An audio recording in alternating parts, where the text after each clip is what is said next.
These control systems, which you mentioned, they have the capacity to cause the blackout of electricity. Am I correct? Not to cause the blackout, but to control our transmission assets. And If I want to substations. turn off the electricity, I just need to switch off the control system. Am I correct? One by one per equipment. You One can do by that. one. Yes, ma'am. We can control it remotely. Your Honor, yung konteksto po ng response ko was that from the beginning, and that nung nagbidding din po nung panahon na yon, nung binid out din po ito ni PISAM, other participants in that bidding is meron din po silang kani-kanilang technical expert who were also foreigner, Mr. Chair. Right? So,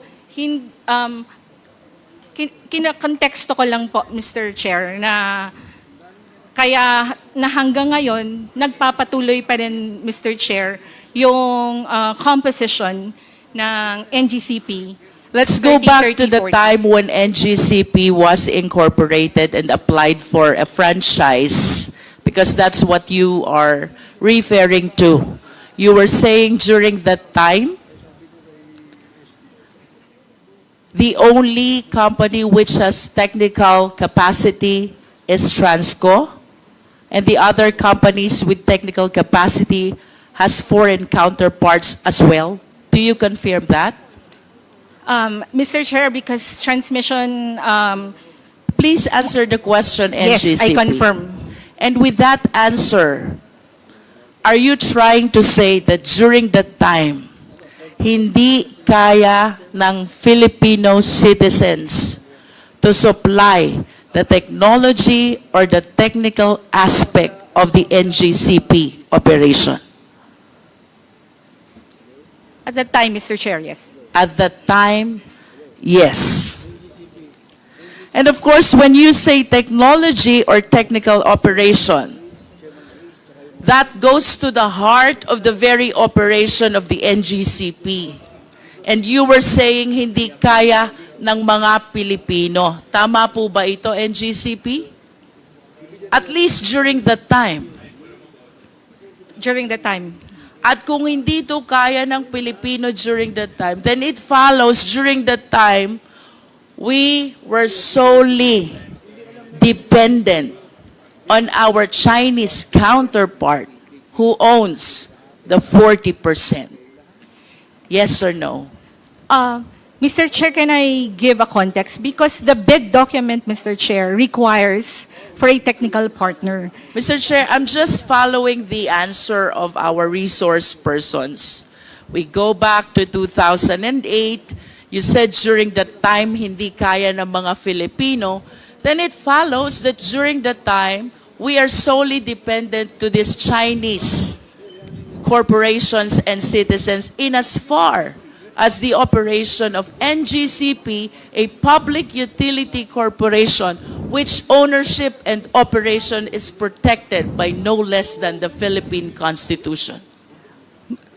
Mr. Chair, kung sinasabi nating Pilipino, meron yung mga pong employees ni Transco na after na-incorporate na si NGCP at si NGCP na po ang concessionaire, yung ito pong mga employees na technical ng Transco has been assumed.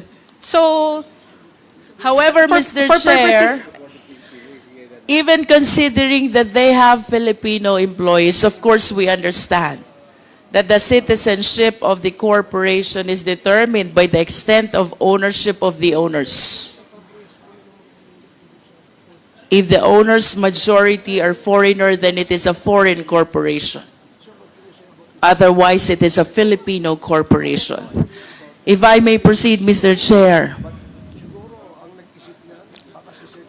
Another important information I came across with is the working group of NGCP.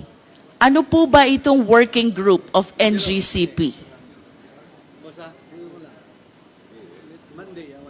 Mr. Chair, sorry, I I missed like, NGCP working group. Have you come across this? TWGs, Mr. Chair, but literally working group. I am aware of the technical working group of All each right. department. Please allow this representation to continue. Under the working group of NGCP, there are two important officers. One is Chairman Yuan Ming Jun. He is described as acting officer, acting chief technical officer. And another is alternate chairman, Chan Chang Wei.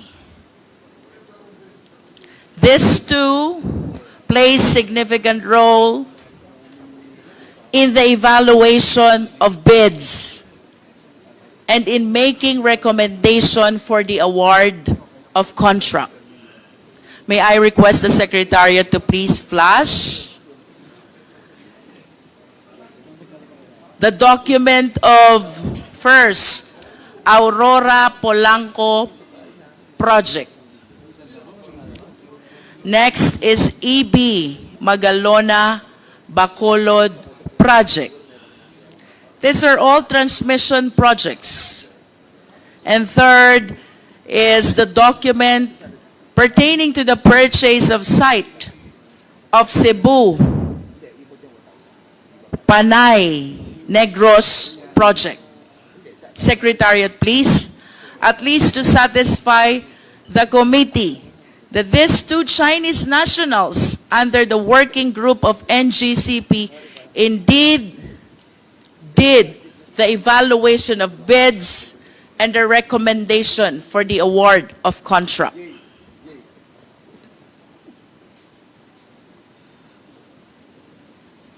Do we have the document, Secretariat?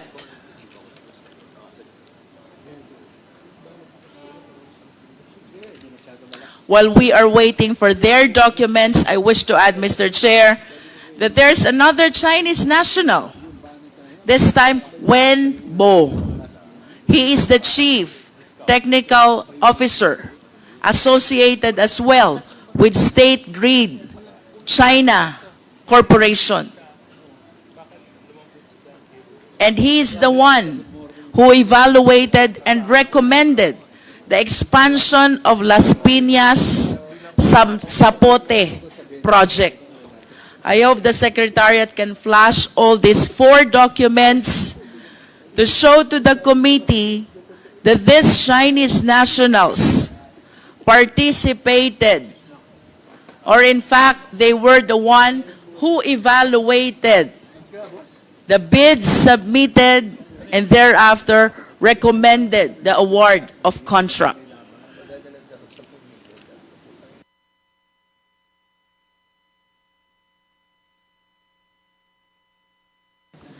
Considering the information, Mr. Chair, that this representation have relayed already, the chairman is a Chinese national. Other executives, Zhang Yu Wang and Xin Ju Wan, are both Chinese nationals. And then we have this working group of NGCP, Ming Jun, Cheng Wei, and a certain Wen Bo, participating in the evaluation of bids, all Chinese nationals. And NGCP continue to maintain that the managerial and executive officers are Filipino citizens. Mr. Chair, I am prompted to ask for a complete rundown of the remaining key officials of NGCP, which the NGCP representatives, I hope, will provide at the soonest possible time. Mr. Chair. To proceed, Mr. Chair, NGCP, are you aware that the State Grid Corporation of China has its own publication? I am not aware, Mr. Chair. Secretariat, kindly flash the publication which says SGCC first time acquired right to run transmission grid outside China. This publication, from the perspective of China, totally rejects the position of the NGCP that the Filipinos are in control of the NGCP. Because as you can see from this publication, it is the SGCC itself which is claiming that for the first time, they acquired right to run transmission grid outside China, referring to the National Grid Corporation of the Philippines. May we hear the comment of the NGCP? Your Honor, this write-up was not written by NGCP. This write-up is... I understand. But going back to the question, do you still maintain the position that the managerial executive officers are Filipino citizens? Do you still maintain the position that Filipinos are in control of NGCP? Unequivocally, Your Honor, I maintain that position. It seems to me that a course have changed already, considering the significant officers who have been participating in the operation of the NGCP, aggravated by that publication coming from one of the major stockholders of the NGCP, that is the State Grid Corporation of China. That is a manifestation, Mr. Chair. To continue, Mr. Chair, NGCP, nasan po ba ang switchboard ninyo? You don't know? Your Honor, it's a technical term. We have technical people here. May we ask the technical people?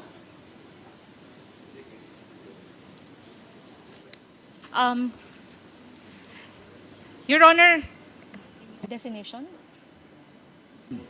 May we have a clarification Yes, insofar as that term? may we know, okay, so you're calling in the technical people to help out. Can we have their names and what position do they occupy in the organization?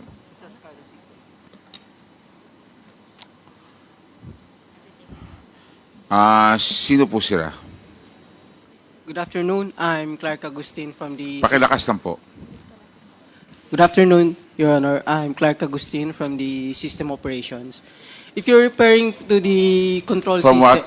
From what? System Operations. He taken his oath, Comsec, please take the oath of the of Mark. Tumayo po kayo. Please raise your right hand. Do you swear to tell the truth, the whole truth, and nothing but the truth before this congressional inquiry, so help you God? Thank you. Answer the question of the Honorable Luistro. Your Honor, if they're referring to the control system, our SCADA system, we have 3 control centers in the different regional grids. We have in Luzon, Visayas, and Mindanao. How many switchboard or control system do you have? 1 for each region, ma'am. One for Actually, each region. We have 3 control What centers. controls the switch or the control system per region? Meron ka pa bang main control that controls all the switch and the control system of all these regions?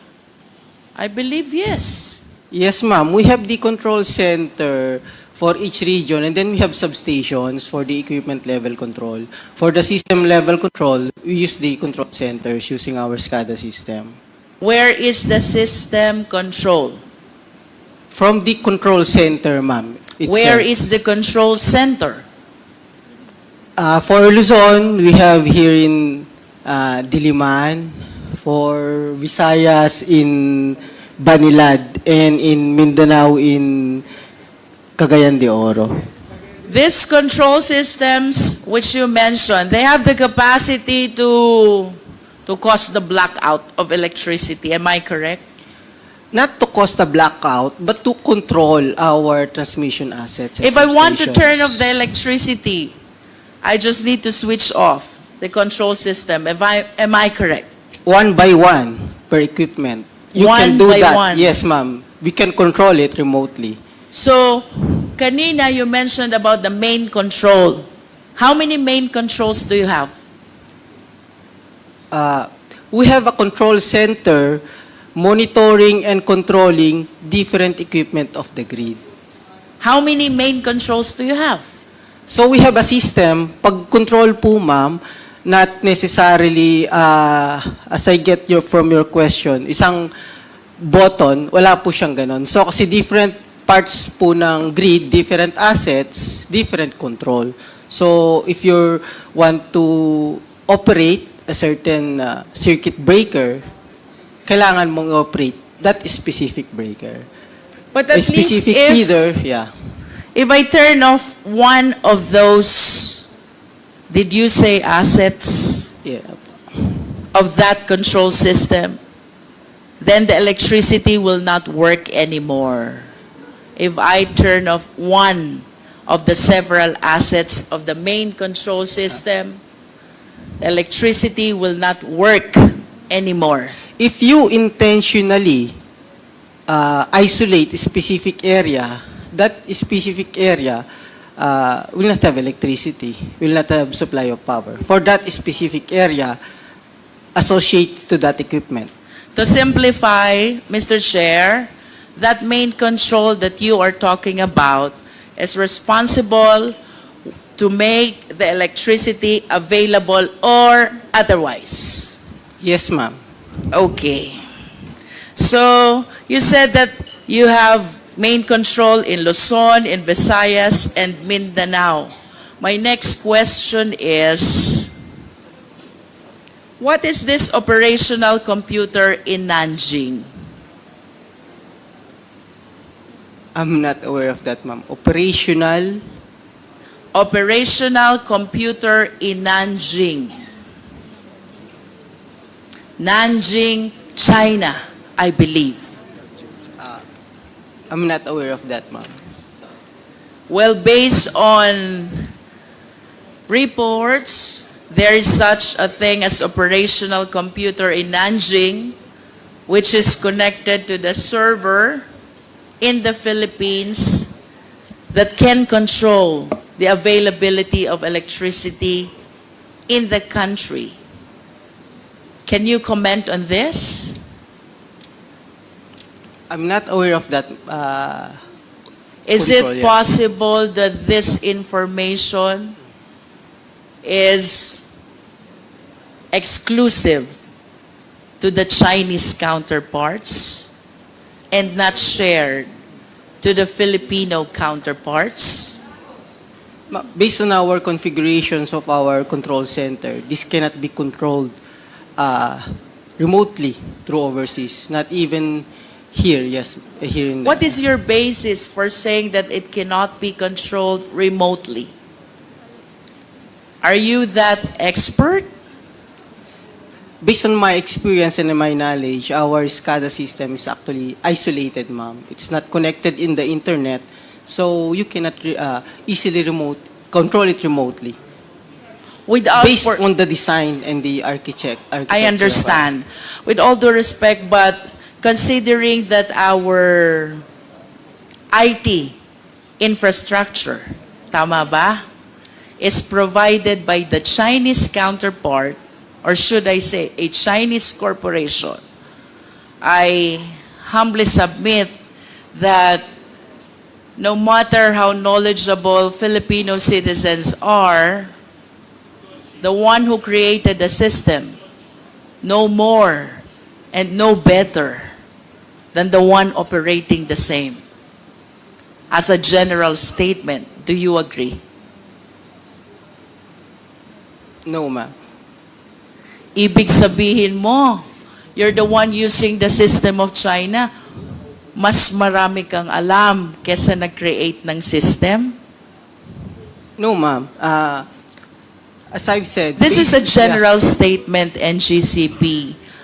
It is not my intention to undermine the technical know-how of people from the NGCP, but logically speaking, ang sabi, the creature cannot become higher than its creator. I believe that the one who created knows more and knows better about the system than the one using the system. Do you agree? I disagree, ma'am. Say for example, bawa meron akong laptop, computer, it's made in the US or in China. That does not mean the manufacturer can remotely use my device. Kung analogy po, ma'am, ang pinag-uusapan. No, I'm talking about the system as a whole and considering its use, the use of the system, considering that they were the ones who created it, it is my humble submission that no matter how expert we are, the one who created knows better about the system. That is a manifestation. We respect your position.